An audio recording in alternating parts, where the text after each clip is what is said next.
तो आज की वीडियो है official guidelines university of Delhi on GST and custom law. Video शुरू करने से पहले लाइक कर देना, शेयर कर देना और कमेंट जरूर डालना, ठीक है। गाइडलाइंस क्या क्या है? All provisions notified up to 31 December immediately preceding the start of the event semester will be considered. तो 31 दिसंबर तक की सारी जितनी भी नोटिफिकेशन होंगी वो सारी यहाँ पे अप्लाई होंगी। They will be 5 questions in all with internal choice. Weightage of the unit on custom law will be 12 marks, that is option in the internal choice against a question on the custom law should be from custom law only. तो वो हम बाद में बात करेंगे, ये last unit की बात चल रही है। मैं आपको समझा दूंगी क्या है इसमें, क्योंकि इसको समझना बहुत ज़रूरी है। स्क्रीनशॉट भी लेते जाओगे तब भी आपको समझ नहीं आएगा, ठीक है। तो स्टार्ट करते हैं। Rates of GST shall be given by the examiner in all the practical questions, so that is another site of relief कि जीएसटी की रेट्स आपको मिल जाएंगी। Questions based on case studies should be included. तो अगर लिखा हुआ should be included तो मान के चलिए कि एग्ज़ाम में आपको ये दिखेगा, फिर केस स्टडीज़ भी आएंगी, ठीक है। यूनिट 1 की बात कर लेते हैं कि यूनिट 1 में क्या क्या है। स्ट्रक्चर, रजिस्ट्रेशन एंड एग्जाम्शन, और ये सबके ऊपर एप्लीकेबल है बच्चे। सोल हो, एनसी वेब हो, रेगुलर हो, तो अपना अपना सिलेबस देख लो, मैच कर लो, और ये सारा ऑलमोस्ट सेम है, सबके लिए एप्लीकेबल है ये। और वैसे भी ये कोर पेपर है तो सबके लिए ही सेम है।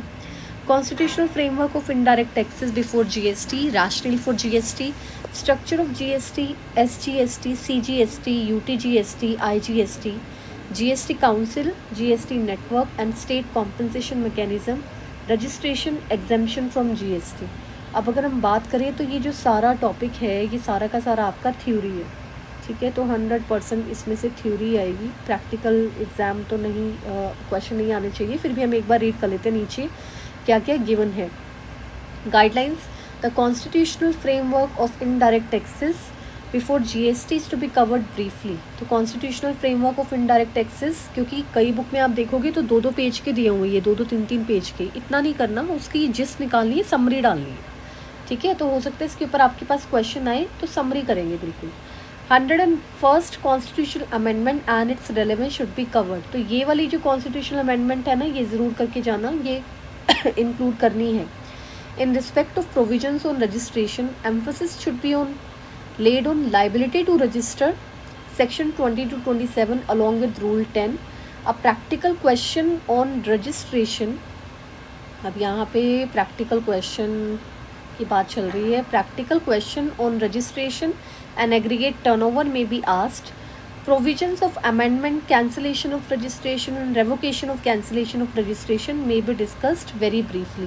तो समझ जाओ कि इसको ज़्यादा नहीं करना है, थोड़ा सा ब्रीफ में ही करना है। With respect to the exemptions, अब क्वेश्चन अराइजेस कि अगर यहाँ पे आपका जो क्वेश्चन है वो आता है exemptions के ऊपर, क्योंकि थ्योरी में क्वेश्चन आता है। With respect to the exemption notified for the services, the following areas to be covered. अब ये एरियाज़ कौन कौन से हैं जो कवर करने हैं, वो है health, education, agriculture, legal services, renting of residential dwelling, transportation of passengers, transportation of goods by GTA and interest. तो ये सारी की सारी एग्जाम्शन आपको करनी है, क्योंकि जब भी आप बुक ओपन करोगे ना तो आपको बहुत सारी एग्जाम्शन मिलेगी। I have seen one book जिसमें तो 4-4, 5-5 पेज की सिर्फ एग्जाम्शन दी हुई थी। तो आप ये काउंट करके ये ही एग्जाम्शन आप लर्न कर लो अपने एग्ज़ाम के लिए, और इनमें से क्वेश्चन आता है। द क्वेश्चन में B asked from the unit can be theory and the practical based. Practical based जो क्वेश्चन है वो इन्होंने लिख ही दिया कि कहाँ से आएगा, वो आएगा आपका यहाँ से, ठीक है, इस वाले से आएगा। और जो वेटेज है वो है 18 मार्क्स आउट ऑफ 90 मार्क्स। तो 18 नंबर का आपको पेपर यहाँ से मिलेगा, और थ्योरी पेपर है तो आप आराम से कर सकते हो। क्वेश्चन कौन कौन से आ सकते हैं? रैशनल फॉर जीएसटी आ सकता है, दोनों मिलके कंबाइन करके क्वेश्चन आ सकता है, constitution framework plus GST. Structure of GST के ऊपर क्वेश्चन आ सकता है, कॉमन है ये बिल्कुल कि एसजीएसटी क्या है, सीजीएसटी क्या है, इस तरह से। GST council, GST network, state compensation mechanism, registration के ऊपर मुझे ऐसा लगता है कि क्वेश्चन आना चाहिए। और exemption from GST is an important question, तो ये आपको छोड़ के नहीं जाना। नेक्स्ट यूनिट पर आते हैं। तभी मैं कह रही हूँ कि इसकी स्क्रीनशॉट लेके भी कोई फ़ायदा नहीं है, आपको ये समझना ही पड़ेगा। तो इसको वीडियो को अच्छे से देख लेना। रिवाइंड करके देखना चाहते हो तो रिवाइंड कर लेना। Unit 2 is लेवाई and collection of GST 16 hours. अब देखो 27 मार्क्स का आ रहा है पेपर इसमें से, तो देखो कितना इंपॉर्टेंट है ये 27 marks. Scope of supply, nature of supply, inter state, intra state, classification of goods and services, ये क्वेश्चन आता है, बहुत बार आता है। कॉम्पोजिट एंड मिक्स सप्लाई, इसके ऊपर भी क्वेश्चन आते हैं, theory question. Composition लेवाई scheme, place of supply, time of supply, value of supply. Guidelines क्या क्या है? Greater emphasis on practical questions and case studies in relation to place of supply. Provisions under section 13 subsection 3 to 13 subsection 13 of the IGST Act to be covered briefly करना है, बहुत बड़ा बड़ा दिया हुआ है तो इतना डिटेल में जाने की ज़रूरत नहीं है। Concept of OIDAR and online money gaming to be discussed. देखो अगर दिया हुआ है अलग से तो हो सकता है कि इनके ऊपर कोई शॉर्ट नोट्स आ सकता है, ठीक है, शॉर्ट नोट आने के चांसेस है फिर। तो question to be asked from this unit can be practical based. अब यहाँ भी क्लियर नहीं कर रहा है कि प्रैक्टिकल देंगे या फिर थ्योरी देंगे, हो सकता है दोनों ही दे दें क्योंकि 2 क्वेश्चन आएंगे इस यूनिट से। हो सकता है कि 2 का कॉम्बिनेशन बन जाए ऊपर नीचे, एक थ्योरी प्लस एक प्रैक्टिकल और करके फिर एक थ्योरी फिर एक प्रैक्टिकल। कई बार ऐसे क्वेश्चन भी बन जाते हैं और थोड़ा डिफिकल्ट होते हैं बच्चों के लिए वो अटैम्प्ट करने, क्योंकि ज़रूरी नहीं है कि हर बच्चे को प्रैक्टिकल आता हो। उस केस में बच्चे के ऊपर फिर मजबूरी हो जाती है कि उसको एक प्रैक्टिकल अटैम्प्ट करना ही पड़ेगा, चाहे उसको आए ना आए। चलो लेट्स सी कि एग्ज़ाम में क्या आता है। अभी हम डिस्कस कर लेते हैं unit 3, eligible and ineligible input tax credit. Important question है ये थ्योरी पॉइंट ऑफ व्यू से। Apportionment of credit and blocked credit, tax credit in respect of capital goods, availability of tax credit in special circumstances, reverse charge mechanism. अब ये जो question है ना, reverse charge mechanism, this is most important question, बहुत important है ये।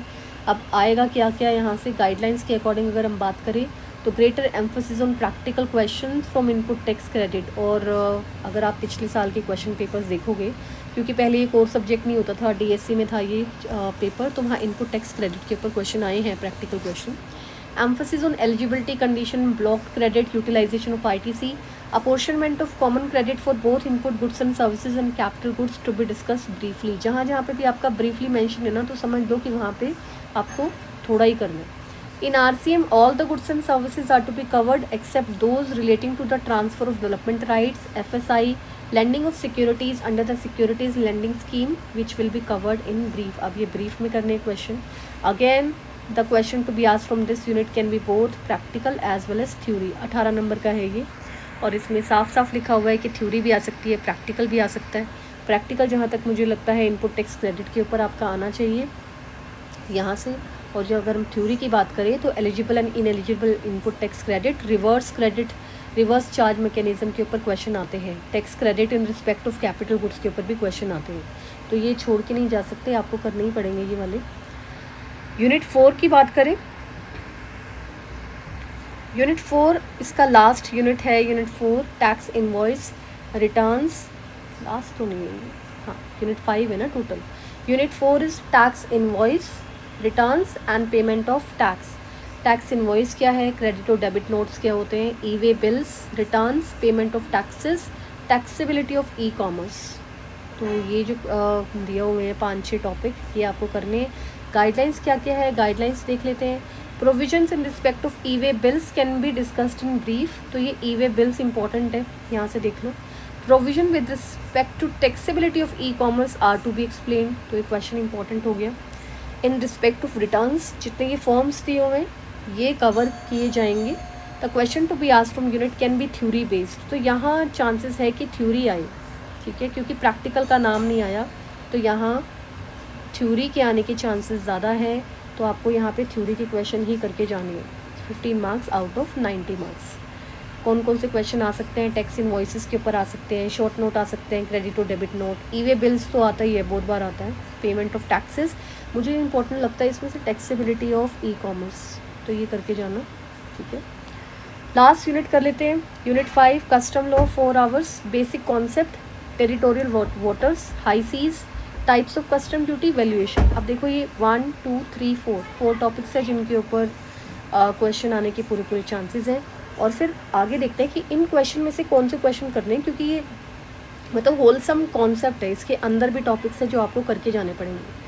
तो basic concept in respect to the following to be covered in detail, कौन कौन से, Indian custom water, Indian territorial waters, exclusive economic zones, high seas and taxable event in case of imports, तो ये करना है साथ में।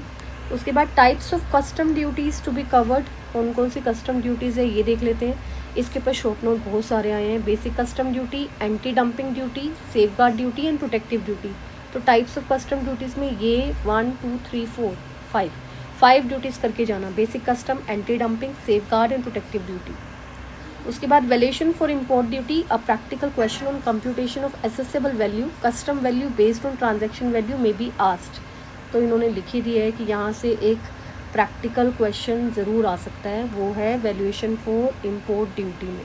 पर एक ही क्वेश्चन है वैल्यूएशन फॉर इम्पोर्ट ड्यूटी में, इसका मतलब जो बाकी जो टॉपिक्स है वहाँ से थ्योरी आ सकती है। तो अगर जो बच्चे प्रैक्टिकल करके जा रहे हैं तो उनके लिए फ़ायदा है कि वो एक क्वेश्चन कर जाओ यहाँ से कस्टम वैल्यू का, और जो बाकी क्वेश्चन है वो आप यहाँ से देख लो। जो ये इंडियन टेरिटोरियल वाटर्स है, exclusive economic zone, type of custom duties, यहाँ से आप थ्योरी पेपर को अटेम्प्ट कर सकते हो, उसके हिसाब से अपनी तैयारी कर सकते हो। कुछ ना समझ आए तो वीडियो दोबारा से देख लो। लाइक शेयर करना और कमेंट करना मत भूलना, ताकि मुझे पता लगे कि ये कितनी हेल्पफुल है। ठीक है, thank you so much for watching.